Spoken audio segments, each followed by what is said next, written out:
Hey everybody, thanks for watching. This is Jake with MyersFlies.com, and today we're going to be tying up a very simple yet effective little pattern. This is my egg sucking leech. The egg sucking leech is very common, certainly for fishing trout during spawning times, but also coming up here in the fall. This is late August right now, and by sometime in September the salmon are going to start running, steelhead are going to start running, and that means spawning time, so there's going to be a lot of eggs in the water. And so what happens is these little leeches will attach themselves to these eggs, and so they call them egg sucking leeches. So that's what we've got here. This is just the ecstasy fly yarn that we use for egg patterns. This stuff is absolutely incredible. Whenever you get this wet, it is very egg-like. I mean, it just shimmers, and it's got some great stuff. So I've been using these as my egg, instead of the glow bug yarn that I used, for a while. But now, with this material, it is just, it's very simple. It's on a, it's like on a yarn type. I'm going to show you this. It's like a little piece. It's got a thread that goes all the way up through it. And we have a video on this already, so I won't spend a lot of time with it, but it just kind of wraps around and you're done. It is very simple. And then this right here is just a little mini black zonker strip, little rabbit fur there. And so the leech, a lot of times people get real complicated with it, but these things, you can tie up a bunch of these and get out on the water and fish. And if you look at a leech, you go Google what a leech looks like in the water. This whole thing's about 1.5 inches, 1 3/4 long, and so a lot of leeches are going to range from that, very small, 3/4 of an inch to an inch, up into 3-4 inches, just depends on where you are. So, but this is just a really simple little pattern here that we're going to tie up today. And I do these in a bunch of different colors. You can check them out on the website at MyersFlies.com. But this is our the Daiichi X510 steelhead hook. These things are what we use a lot of these for different egg patterns and different patterns for the salmon and steelhead runs, because they're just so durable and you can fish them. They're going to stay sharp. That's very sharp point on there. And so we're going to get into tying this very simple pattern. I'm going to throw this up there, and because I was just tying a bunch of these, I have them already. I have a little piece of pink, so we're going to do it in the hot pink, but I do a bunch of different colors. So I'll start a little bit, an eye length back there on the hook. I use red, the ultra thread, 140 denier. I like to use the thicker, heavier thread, so I can kind of wrench it down.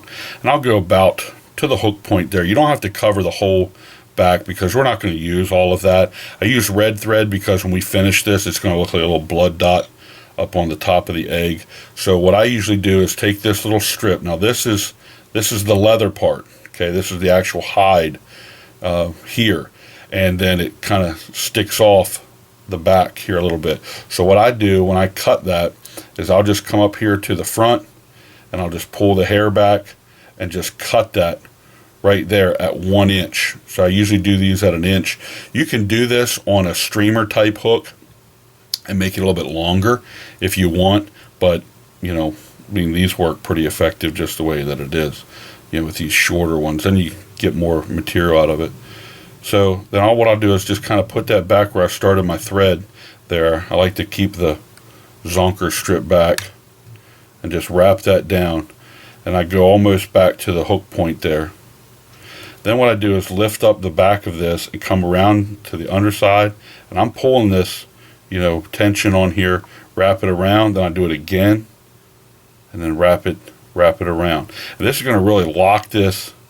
You're pulling on this. I'm pulling pretty hard on that vise, and they'll just lock in that strip for you. So there you go. That's the tail right there. Then what you're going to do is take your little if you're going to use the ecstasy yarn, I like to pull out that front just a little bit and expose those little strands. I'm going to come in, tie that back. Now you don't need much here. I mean, maybe 4 wraps and you're going to be good. I'm going to counterspin my thread there so the thread lays flat for me when I go to whip finish this. But you just kind of pull this back. See how the fibers will pull back? Up here is the cord in the front. You just pull that back and just wrap it around, keeping it tight, and just wrap that cord in front of itself up through there. Like I said, about 3-4 wraps. You don't need it really huge. Then what I do, put one more. So that would be 4 wraps. And then I kind of just separate that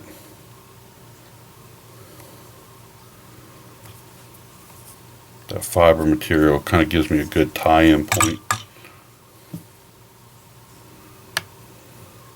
And I'll pull it back.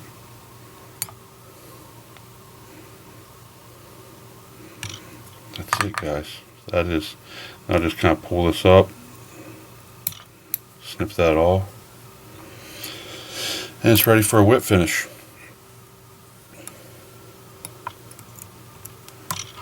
There we go. I usually do like 5 turn whip finish. Usually do about 2 of those. I like to do a double whip finish like that. And then pull this back. Now another thing that I like to do, especially with these salmon flies, I do them with all the flies, but I take some Solares, the bone dry UV cure, and I like to hit this with a little bit of UV right here on these little threads right here. And usually on most flies I'll just do like one little dab on the top, and this stuff soaks in. Pull my UV light down, got some in the hole there. Take your bodkin, get rid of that. I'll just hit that with my light and cure that up. Just takes a second. And then, those salmon and big brown trout, steelhead, they've got really aggressive teeth, much more than, regular trout in your streams and stuff. So what I like to do is just kind of put that around there. It just gives you a little more durability here on your fly. And so anyhow, that's it. Tie up some of these for the upcoming salmon run. And you can use them wherever. We're here in Pennsylvania, but these things will work just about anywhere. And you can tie them on a smaller hook and use them for just trout season, when the salmon, or I'm sorry, when the trout are spawning, or when the the suckers spawn when they go, and just they're pretty effective as an attractor pattern year round. So give it a try, and check out our Facebook page at Myers Flies. Also, give us a follow on Instagram, and check out this YouTube channel. Subscribe to it if you're not already. Hit the notification bell so you get those notifications when they're up. If there's something that you're looking for in way of a fly or something, just give us an email, shoot us a message, and we'll be more than happy to help you enjoy this great creation that our Heavenly Father's made. Spend some time in it, take good care of it, leave it better than you found it, and check us out at myersflies.com. Thanks for watching.